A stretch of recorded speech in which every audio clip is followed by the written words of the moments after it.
All right, what's on to Monday Night Football? And here we go. I'm on with my guys. Mike Reiss from ESPN, Christian Fauria. Before you even get to the game, what the heck happened? I'm playing injured today because I think, listen, I was helping out my wife, with Thanksgiving dinner. I was I was slicing some eggplant for some eggplant parm. You sliced your finger? Yeah, and I sliced my finger. Listen, this looks pretty good. The whole tip is gone. The whole thing is missing. That's not funny, man. No, it wasn't funny, especially with the people who are eating the food, probably drinking some of my blood a little bit because I don't think I took it out of the eggplant parm. Okay. Too much information? Too much information. Right. Patriots are hurting as well. Yeah. Two guys missing up front. Will Campbell, Jared Wilson. Yeah. What are they going to do? Left side of the offensive line wiped out. Vidarian Lowe steps in at left tackle, 4-year veteran. Ben Brown steps in at left guard, 4-year veteran. That's an uh-oh to me. That's an uh-oh to me. It should be an uh-oh to you, Steve, but it shouldn't be that's why they're going to lose the game. You can overcome this. Saw the Buffalo Bills do that today in their game against the Steelers without two of their top. Yeah, I think the most important thing is, and you mentioned this earlier, about Josh McDaniels creating a game plan to protect against the issues that New York Giants defensive front, especially their front four, with Brian Burns, who's second leading sack leader in the NFL behind Myles Garrett, Dexter Lawrence up front. These guys are coming. And Abdul Carter, who leads the league in batted ball. So it's a problem. So I think obviously winning on first and second down is huge. I think running game is going to be a big part of it. Staying out of those obvious passing downs so they just can't tee off on you, and making sure there's somebody there, either a back or a tight end, like just a presence there, just to listen. You're not getting a free shot. Steve, run the ball. And can you prove that you can run the ball? To me, the weather's getting colder. Yep, got to be able to run. The running game travels. The Patriots, that's been up and down this year. And the Giants come in, they're giving up 158 rushing yards a game. I agree. Ramondre Stevenson, Travion Henderson, but can you prove that you can do it? Well, you got to be able to run in December, right? Because December goes into January. You got to be able to run the football, especially with the weather. Here's the other thing. Drake May's got to get the ball out quicker. With those guys up front, he's got to get the ball out fast. I think, last week against Cincinnati, that was like the get-right crew defense for the Cincinnati Bengals. Anyone who played against the Cincinnati Bengals, any cornerback, had like career numbers. And the Patriots had opportunities on the goal line, like 8 tries, they couldn't get it in, right? And that's especially when they lost all those guys.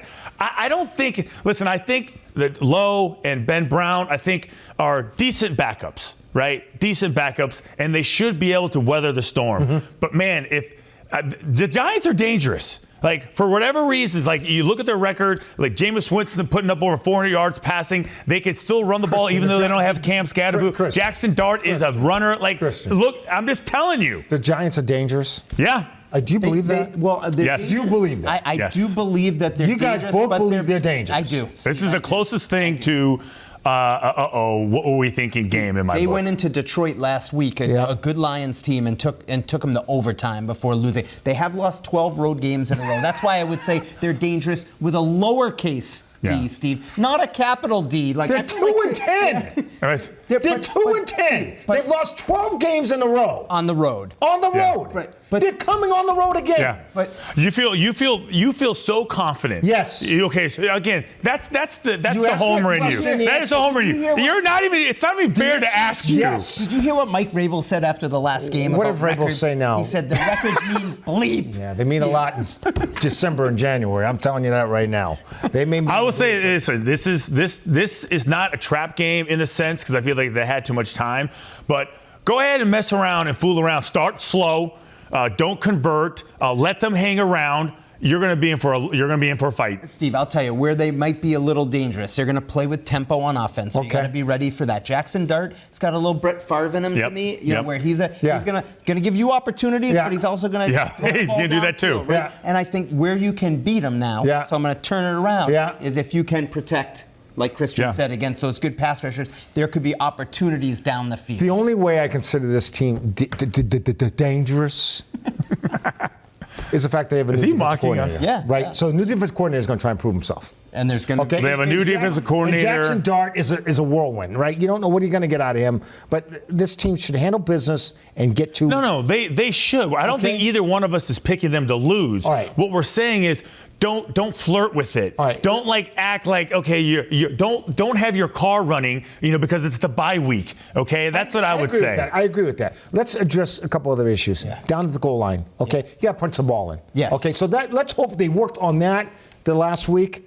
Okay, punch the ball in. I got two things for you on that. The first is Drake May and the mentality. I love what he said about that, Christian. He said, there's not an art to sneaking at the goal line. It's a mentality. And I think he now knows that. And I would imagine that he watched what Tom Brady used to do on the goal line. So I think we'll see a difference in that. I also think we're going to see bigger personnel, Steve. The injuries during the game last week took them out of a grouping where they could put their biggest personnel on the field because they had to use them as starters. So they'll have that going into this game, which I think will help them.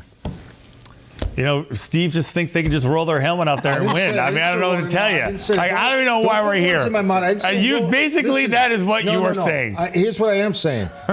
They should have no problem winning this football game, and they got to run the football. Like you said, they got to run the football. Giants can't stop the run all that great. They'll come with it. They'll bring the pressure, but let's get it done. Let's get it done, and let's move on to the bye week feeling pretty good about ourselves. And I think that's what it's all about, guys. To me, I want to see a little improvement from the Patriots. They're winning games, but where are they improving? The run defense is an area for me that I've noticed a little bit of leakage from the Patriots. Not me. Both of you guys. I can't stand either of you today. Wow. You're both bugging me today. It's giving thanks. No, the key to this game is what? Get the hell out of it alive. Just get the win. There will be no improvement. There will not be any improvement. Zero improvement. Well, don't say that. What are you talking about? I'm not looking for improvement. I think right now, if you're looking for your offensive line to be better, you're barking up the wrong tree. If you're looking at your defensive line to be better at stopping the run, you're barking up the tree. They're hurt. Tonga's hurt. Milton Williams is hurt. These guys, I'm just telling you, it's reality. That's an excuse. So you're saying it's survival. Yes, I just listen. They have if they could just get to survive and advance, right? Just think about it that way. And by the time you get to January, you will have everybody back. No, you got to get better. You got to get better on the football, and you look for improvement. I'm not saying they won't. I'm just saying that's not my approach. Because reading between the lines, I think the way they've practiced, or at least I don't know about this week, but last week, I sensed that the coaches weren't thrilled with the way they practiced. I agree as well, Christian. Okay, here's what I think is a sneaky asset. Here's a sneaky asset. No.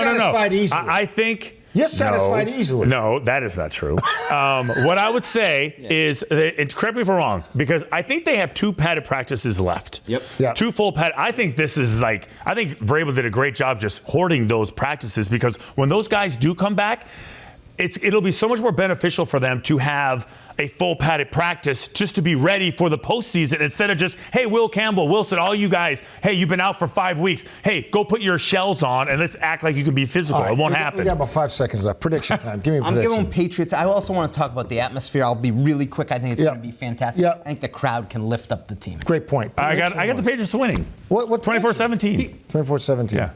Yeah. All right. Go downfield. Downfield, run the football. I mean, they can't get. This has been the most un-Thanksgiving Day show ever. I'm thankful you still have a finger. Me too.